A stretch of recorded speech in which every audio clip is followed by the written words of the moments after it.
The teleological argument, or design argument, uses the watchmaker analogy, which was created by William Paley to say that systems in both biology and cosmology give the appearance of having been designed. This analogy is commonly used by theists to demonstrate that if we see a design in a watch and decide that warrants a belief in a maker of the watch, then the design that we see in the world also warrants a belief in a designer of the world, which is God. The teleological argument for design can be presented like this. The appearance of design we find in the universe is like the appearance of design that we find in a watch. A watch has the appearance of design because it was designed by an intelligent agent. Like effects typically have like causes. Therefore, it is reasonable to believe that the universe has the appearance of design because it also was designed by an intelligent agent. Paley's watchmaker analogy says that unlike when we find a stone on the ground in the forest, if we were to find a watch on the ground in the forest, we would know that the watch had a designer because of the way that its parts worked together specifically for the purpose of accurately telling the time. If we find that same appearance of design in the universe, then we have good reason to believe that there was also a designer of the universe who created the universe for the specific purpose of allowing life to be possible, and this is exactly what we find in biological systems that are irreducibly complex and the fine-tuning of the universe. However, not everyone finds this argument for God's existence to be convincing, so here are 3 common objections against this argument. The first objection has to do with the way that Paley sets up his analogy. This objection claims that Paley's example of a watch and a watchmaker is a false analogy to the world and a creator of the world. An analogy is a comparison between 2 objects with similar features to make a point, and a false analogy is when someone assumes that because 2 objects are alike in one area, then they are alike in another area which is actually unrelated. This objection points out that Paley assumes that because the watch and the universe are alike in one area and that they are complex, then that means they reasonably can be shown to be similar in another area, which is that they both have been designed. This objection claims that just because a watch and the universe are both complex, that doesn't necessarily mean that they both have been designed. Some will argue that Paley's analogy doesn't work because watches and worlds are vastly different and there's not a causal relationship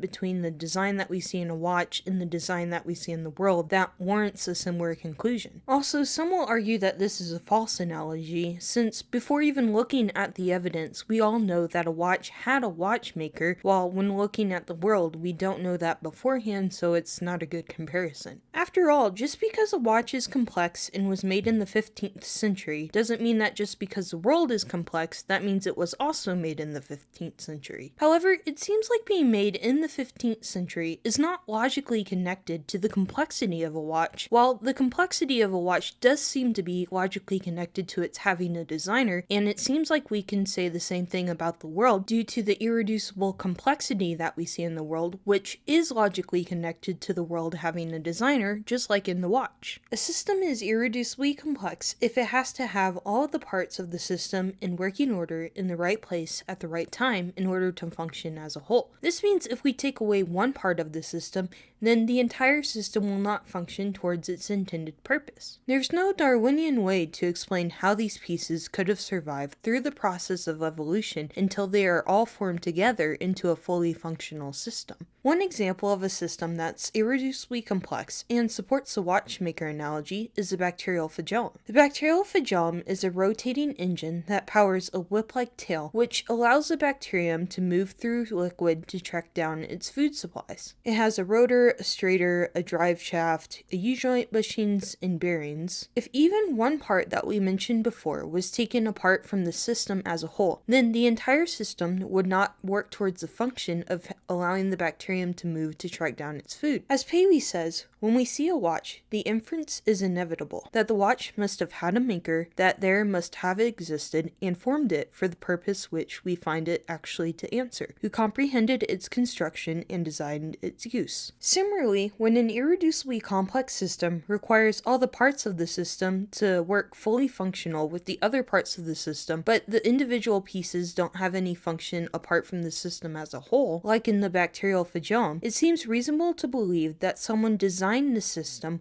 with the intention of those parts fitting together specifically for the purpose of moving the bacterial flagellum through liquid to track down its food. Intelligent design uses the thought process of the watchmaker analogy to demonstrate that the most reasonable explanation of the irreducible complexity that we see in biology is an intelligent designer who designed these systems for their particular functions. Therefore, Paley's analogy is not a false analogy, although I do think that Paley's analogy should be used with the evidence of irreducible complexity to show that it's logically consistent. The second common objection to the teleological argument is the question, who designed the designer? It seems reasonable to ask that if the complexity that we see in the universe gives us good reason to believe in a designer of the universe, then wouldn't the designer of the universe itself be more complex than the universe, and therefore wouldn't that complexity of that being require there to be an intelligent designer of the intelligent designer? Christians commonly state that God created everything, but if everything needs a cause for its existence, which is God, then why doesn't God himself need a cause for his existence? After all, if God existed before everything else and created everything else, then why couldn't something have existed before God and caused him to exist? However, the question, who designed the designer, is only a question that applies to a God that exists within time and therefore needs a cause for its existence. So it would not apply to the Christian God, who Christians believe has always existed outside of time, space, and matter, so there was never a time when God was created. After all, another part of the definition of God would be the uncaused first cause of all things. In asking who designed God, a person is basically asking who designed the uncaused eternal being who always has existed and always will exist. However, it doesn't make sense to talk about the design of a being that has eternally existed outside of time, space, and matter, and therefore never had a beginning, or a cause, or a designer. Some people will push back on this thought process and say if God is eternal and has always existed, then why can't we just say that the universe is eternal and has always existed? And this is a great question. It turns out that both science and philosophy have shown that the universe could not have existed eternally in the past. In science, the discovery of the Big Bang demonstrated that there was a time at a finite point in the past where time, space, and matter began to exist. So whatever caused the Big Bang must have been timeless, spaceless, and immaterial. In addition, philosophy has shown us that the universe can't be eternal because of the impossibility of transgressing an actual infinite, or of something existing for an actual infinite amount of time. Saying that something could have existed for an actual infinite amount of time is impossible for the same reason that it's impossible to finish counting to infinity. The thing is, there would always be more numbers to count when you're counting to infinity, so you could never say that you completed counting to infinity. In the same way, it's not possible that the universe has existed infinitely because we've arrived at this present moment, which means that in our counting example, we're still counting numbers, which means that we haven't reached infinity in the past since we've reached the present moment, because if the universe was infinite, then this present moment would have already happened in the past, but it hasn't happened in the past, it's happening now. So that means that there must have been a beginning first moment in time that started out this finite amount of time ending in the present moment. So since the universe could not have existed infinitely due to science and philosophy, that means that there must have been an initial beginning moment when time, space, and matter began to exist. So whatever caused this beginning moment can reasonably be shown to be timeless, spaceless, and immaterial. The third objection to the teleological argument says that the universe could have just happened to evolve in a way that gives the appearance of having been designed without actually having been designed by a designer. This objection states that the universe just happened to have the irreducible complexity and finely tuned cosmology that we find in our universe, which happens to allow life to be possible. This means that there would have been no need for an intelligent designer to finely tune the cosmological constants or bring together irreducibly complex systems for the purpose of allowing and sustaining life. However, the discovery of the fine-tuning of the cosmological constants in our universe has shown scientists just how ridiculously improbable it is that these constants could have come about just by random chance. Scientists have discovered that our universe is determined by certain fundamental cosmological constants, which must fall in an exceedingly narrow range for life to be possible. Scientists have discovered that we live in a Goldilocks universe, which is not too hot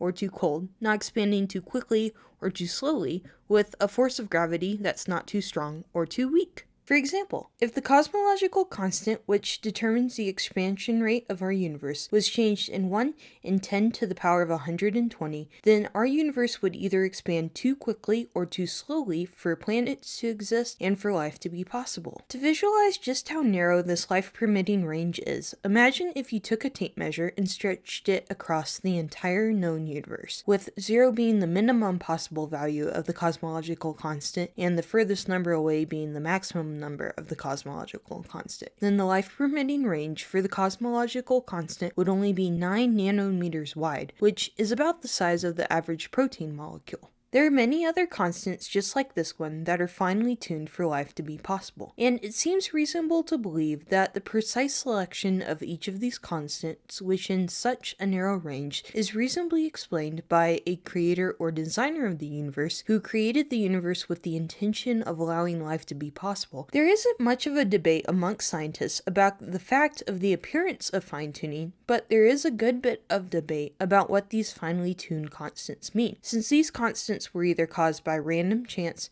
physical necessity, or design. However, these numbers seem too ridiculously improbable to have happened just by chance, and scientists have not discovered a reason why these numbers must be the way that they are and couldn't be differently, so it seems reasonable to believe that these constants were chosen and designed by God for the purpose of allowing life to be possible. So neither the setup of Paley's analogy, the question of who designed the designer, or the possibility of random chance to create a finely tuned universe are good objections to the teleological argument. Therefore, it seems reasonable to believe that the appearance of design in the universe was caused by actual design in the universe created by the creator of the universe for the purpose of allowing life to be possible. Now, if you're wondering what some alternative explanations are for the fine-tuning of the universe, please watch this video. Please like and subscribe for more videos that share God's love through apologetics, and remember, Jesus loves you.